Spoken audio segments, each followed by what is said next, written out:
তারপর মনি আমি হাসপাতালে গেছিলাম। হাসপাতালে যাই শুনছি তোমার গর্ভে যে বাচ্চাটা ছিল ওই বাচ্চার বাবা অন্য কেউ না, ওই বাচ্চার বাবা আমি। কারণ ওরা আমার ডিএনএ চেক করছিল মনি। আর ডাক্তারের মুখ থেকে যখনই আমি এই কথাটা শুনছি তখনই আমার মন ভেঙে চুরে চুরমার হয়ে গেছে। তারপর থেকে নিজেকে কখনো মাফ করার চিন্তা ভাবনাও করিনি। আর এসব সত্য বিষয় জানার পর আমি নিজে ডিপ্রেশনে পড়ে গেছিলাম মনি।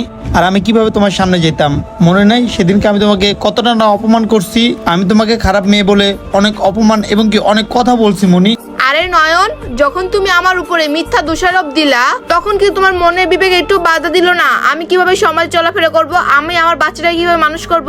আর তখন তো সব দোষ আমার উপর দিয়ে তুমি আমাকে ফেলে রেখে চলে গেছিলা। আর আমার বাচ্চা তো জানে না ওর বাবাকে। আমি তোমার ফ্যামিলির কাছে গেছিলাম, তোমার ফ্যামিলি আমাকে মেনে নেয় নাই, আমাকে অস্বীকার করে দিছে। সেই দিন অনেক কষ্ট লাগছিল, আমাকে সবার সামনে বাসা থেকে ঘাট ধাক্কা দিয়ে বের করে দিছে। আর আমি এতটা কষ্ট করে বাচ্চাটাকে মানুষের মতন মানুষ করছি। আর সত্যি কথা বলতে ওই কষ্টের সময়টা একমাত্র আমিই বুঝি, তুমি কিভাবে বুঝবা? কারণ তুমি তো ওই সময় আমাকে ফেলে রেখে চলে গেছিলা।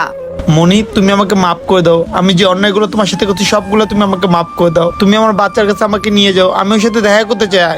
আমি আমার বাচ্চাকে দেখতে চাই মনি। তুমি কি সত্যি আমাদের বাচ্চার সাথে দেখা করতে চাও? হ্যাঁ মনি, চলো চলো।